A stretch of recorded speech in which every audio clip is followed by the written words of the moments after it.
বল দখলে আকাশছোঁয়া আধিপত্য, আক্রমণে একের পর এক ঝড় তোলা, তবুও যেন কাঙ্ক্ষিত গোলের দেখা পাচ্ছিল না গত আসরের রানার্স আপ ফ্রান্স। প্যারাগুয়ের রক্ষণভাগকে ভাঙা যখন ফরাসিদের জন্য অসম্ভব হয়ে উঠছিল, ঠিক তখনই ডি বক্সের ভেতরে এক মারাত্মক ভুল করে বসে লাতিন আমেরিকার দেশটি। আর সেই পেনাল্টি থেকে কাইলিয়ান এমবাপ্পের করা দুর্দান্ত গোলেই প্যারাগুয়েকে 1-0 ব্যবধানে হারিয়ে 2026 বিশ্বকাপের কোয়ার্টার ফাইনাল নিশ্চিত করল দিদিয়ের দেশমের দল। ফিলাডেলফিয়ার লিংকন ফিনান্সিয়াল ফিল্ডে ম্যাচের শুরু থেকেই ছিল ফ্রান্সের একছত্র দাপট।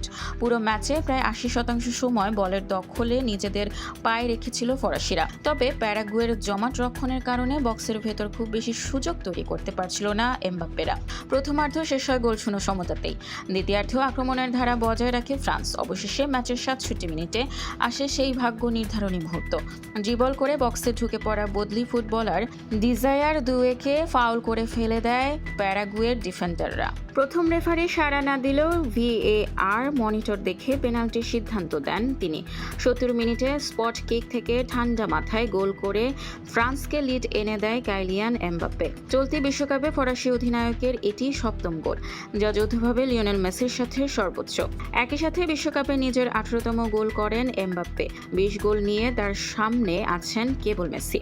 যোগ করার সময় প্যারাগুয়ে কিপার অরল্যান্ডো গিল এমবাপ্পের জোড়া শট রুখে না দিলে ব্যবধান আরও বাড়তে পারত।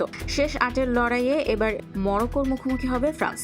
বাংলাদেশ সময় আগামী 9 জুলাই দিবাগত রাত 2টায় বোস্টনের হিউস্টন স্টেডিয়ামে গড়াবে ম্যাচটি।